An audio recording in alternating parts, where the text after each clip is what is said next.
Le crissement des pneus fit sursauter la foule, qui retint son souffle alors qu'une voiture de sport rouge rutilante s'arrêta brusquement au milieu de la rue.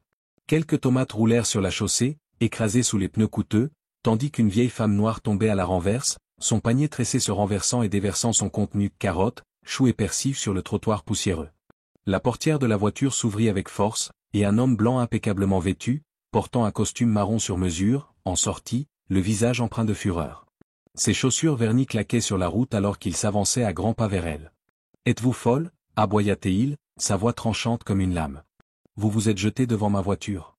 Vous auriez pu être tué. » La foule se rassembla rapidement, ses murmures s'amplifiant à mesure que la scène se déroulait.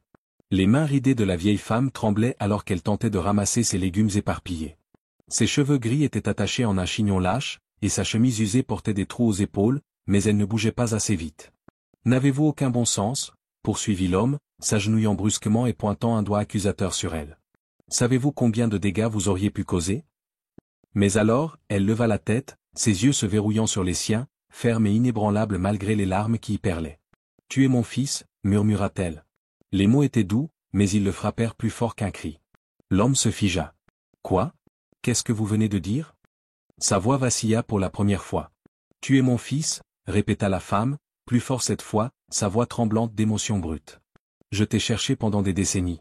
Tu es l'enfant qu'ils m'ont volé. » La foule se tut. « Êtes-vous folle » lâcha l'homme, secouant la tête avec véhémence. « C'est ridicule, ma mère. » Il s'arrêta net, les mots se bloquant dans sa gorge, car la vérité était que ses parents adoptifs n'avaient jamais beaucoup parlé de sa naissance. « Je t'ai reconnu » dit la femme, serrant sa poitrine. « Il y a quelques mois, j'ai vu ta photo dans le journal. Tu serrais la main d'un politicien. » Et là, elle pointa un doigt tremblant vers sa main droite. « La marque de naissance, cette petite marque en forme de croissant que tu as depuis ta naissance. Je me souviens t'avoir tenu dans mes bras juste un instant avant qu'il ne t'arrache à moi. »« Assez !» cria l'homme, mais sa voix tremblait. « Vous êtes confuse. Vous ne savez pas de quoi vous parlez. » Pourtant, à l'intérieur, quelque chose se tordait douloureusement. Et si c'était vrai ? La voix de la vieille femme se durcit. « La femme qui t'a élevé, elle est de ma famille, une cousine éloignée. Quand je suis tombée enceinte de toi, sa famille a eu honte. Ton père, l'homme que j'aimais, est mort dans un accident d'avion avant que nous puissions nous marier, et elle a utilisé son pouvoir pour t'enlever à moi. Je n'avais rien, ni argent, ni influence. Ils se sont assurés que personne ne sache que tu étais à moi. » L'homme recula légèrement, le visage blême. « Monsieur » murmura son assistante, s'avançant nerveusement. « Peut-être devrions-nous faire un test ADN, juste pour écarter cette possibilité. » Il lui lança un regard acéré, mais ses paroles firent que la foule se rapprocha, les yeux passant de l'homme à la femme. « Tu n'as pas idée combien de nuits j'ai prié pour ce moment, » murmura la vieille femme, sa voix se brisant. « Pas pour te demander quoi que ce soit, pas pour te faire du mal, juste pour revoir mon petit garçon. »« Arrêtez de m'appeler comme ça. » Rugit l'homme, bien que sa voix se fissura sur les bords. Mais la femme ne s'y a pas. « Regarde-moi.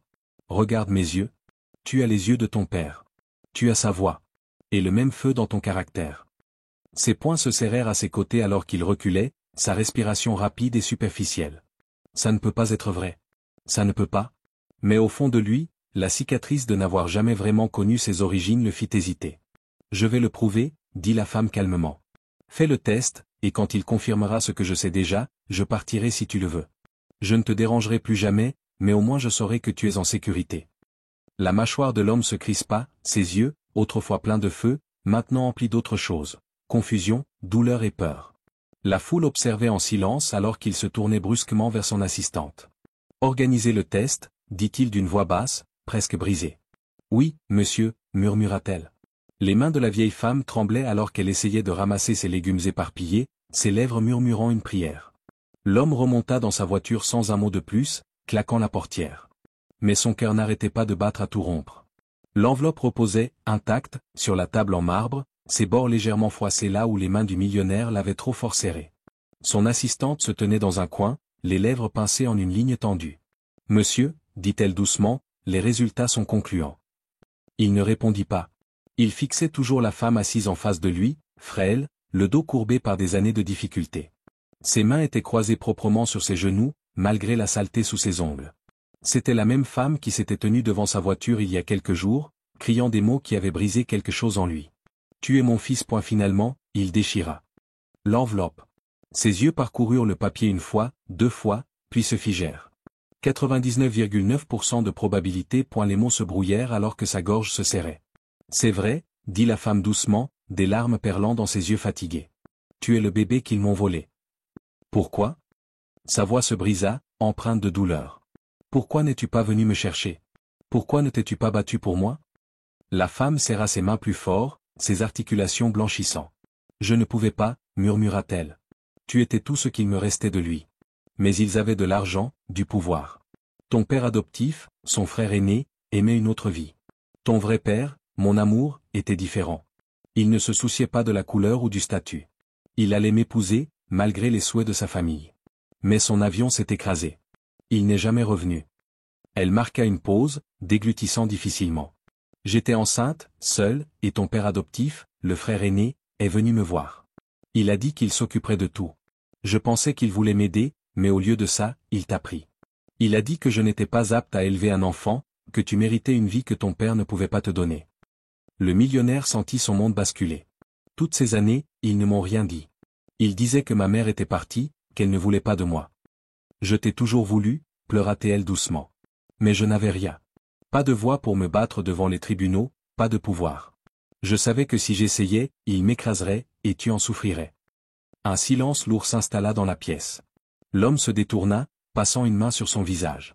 Tu m'as laissé vivre dans leur maison. Tu m'as laissé croire qu'ils étaient mes vrais parents.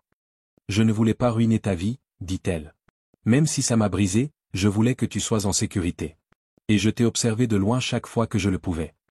Sa poitrine se soulevait. Pendant un instant, il sembla sur le point de crier. Mais alors, il la vit. Vraiment. Les rides sur son visage, les callosités sur ses mains, les larmes tremblant dans ses yeux alors qu'elle attendait un fils dont elle n'était pas sûre qu'il lui pardonnerait. « Pourquoi es-tu enfin venu ?» demanda-t-il d'une voix rauque. Elle baissa la tête. « Je te suivais depuis des mois.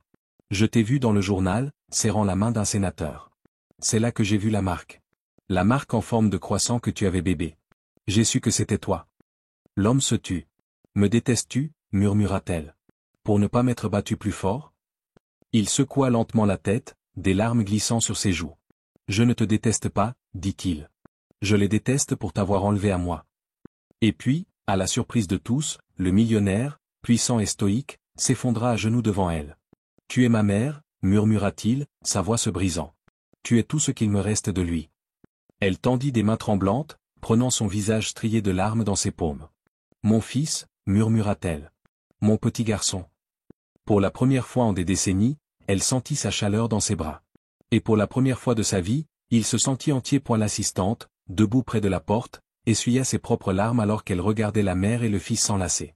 L'homme parla à nouveau, sa voix stable cette fois. « Tu ne manqueras plus jamais de rien. Tu ne souffriras plus jamais. À partir de ce moment, tu viens vivre avec moi. » La foule à l'extérieur du bureau d'employés, gardes, étrangers observait en silence alors que le millionnaire sortait, un bras enroulé autour de la frêle femme noire autrefois rejetée. Elle avait été sans abri, oubliée, invisible. Mais aujourd'hui, elle était vue. Et elle était enfin, véritablement, chez elle.